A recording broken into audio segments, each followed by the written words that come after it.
YCP MP Mithun Reddy మాట్లాడుతున్నారు. ఇప్పుడు ఆ లైవ్ చూద్దాం. మానసికంగా వేధించడం ఒకటి సాధించినారు తప్పితే ఈ కేసు వల్ల సాధించింది ఏమీ లేదు. కోర్టు నుంచి వెసులుబాటు పొందిన తర్వాత కేసు వివరాలన్నీ కూడా వివరంగా మరొకసారి నేను మాట్లాడతానని చెప్పి కూడా మీకు అందరు కూడా తెలియజేస్తా ఉన్నాను. చివరిగా చెప్పేది ఏమంటే, మీరు కేసులు పెట్టినా లేకపోతే ఇంకోటి పెట్టినా మేము వెనక్కు తగ్గే ప్రసక్తే లేదు. ఖచ్చితంగా గట్టిగా ఇంకా రెట్టింపు ఉత్సాహంతో పోరాడతామని చెప్పి కూడా నేను తెలియజేస్తా ఉన్నాను. ఎక్కడ కూడా వైఎస్ఆర్ పార్టీ క్యాడర్ కానీ లేకపోతే నాయకులు కానీ ఎక్కడ కూడా ఆధారపడే పరిస్థితి ఉండదని చెప్పి కూడా నేను తెలియజేస్తా ఉన్నాను. ఇవన్నీ కూడా ప్రజలు గమనిస్తా ఉన్నారు.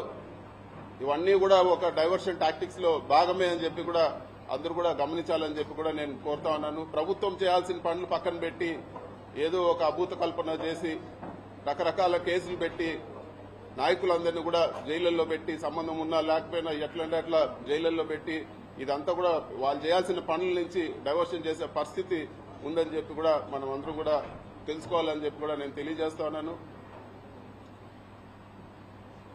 ఈ మొత్తం ఎపిసోడ్ లో అండగా నిలబడిన ప్రతి ఒక్కరికి కూడా నేను మనస్ఫూర్తిగా అందరు కూడా పేరు పేరున ధన్యవాదాలు తెలుపుకుంటాను. అందరు కూడా నమస్కారం.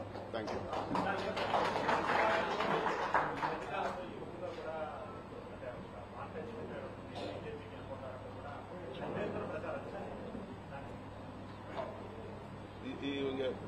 దానికి ఇంకా అర్థమే లేదు. ఇవన్నీ కూడా కట్టుకథలు. తెలుగుదేశం నాయకులు కావాలని బురద కొట్టే పని కానీ దీనికి నేను సంజాయిషి ఇచ్చినా కూడా అర్థమే లేదు.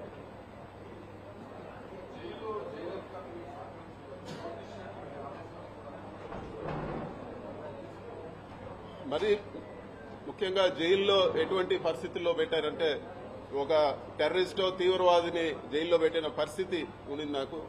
నేను ఉన్నన్ని రోజులు కూడా ఒక పూర్తి బ్లాక్ లో వేరే ఒక మనిషితో మాట్లాడే పరిస్థితి ఉండదు.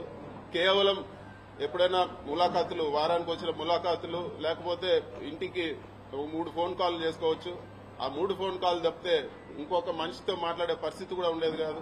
మొత్తం సీసీ కెమెరా నిఘా, ఎవరు చూస్తా ఉన్నారో ఆ సీసీ కెమెరాలో తెలియదు. విజయవాడలో కూడా ఆ సీసీ కెమెరాలో చూడగలుగుతారని చెప్పేవాళ్ళు. అధికారులు కూడా నాతో మాట్లాడేదానికి భయపడేవాళ్ళు. అసలు ఎవరు కూడా దగ్గరకు వచ్చే పరిస్థితి లేదు. ఒక దారుణమైన పరిస్థితిలో జైల్లో పెట్టడం జరిగింది. ఒక ఏదో టెర్రరిస్ట్ పక్కన వాళ్ళతో మాట్లాడితే ఏదన్నా ఇబ్బంది వస్తుందనే పరిస్థితులు అక్కడ కల్పించడం జరిగింది. కానీ ఇవన్నీ కూడా ధైర్యంగా ఎదుర్కోవాలని డిసైడ్ అయినాం కాబట్టి ఇవన్నీ కూడా ఏకోసారి కూడా పట్టించుకున్న పరిస్థితి లేదు.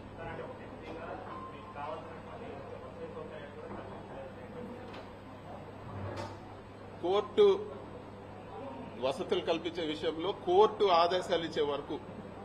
నుంచి ఆదేశాలు ఇచ్చే వరకు ఏ ఒక్క వసతి కూడా జైల్లో కల్పించలేదు. వాళ్లకు చూస్తానే నాకు అర్థమయ్యేది, జైలు అధికారులకు విపరీతమైన ప్రెజర్ ఉన్నది.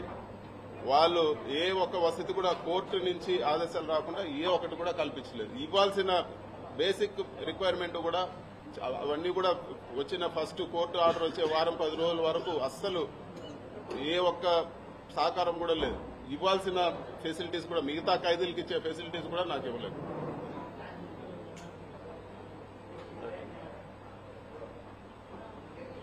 ఓకే అన్న, థ్యాంక్ యూ అన్న. మాట్లాడతాను.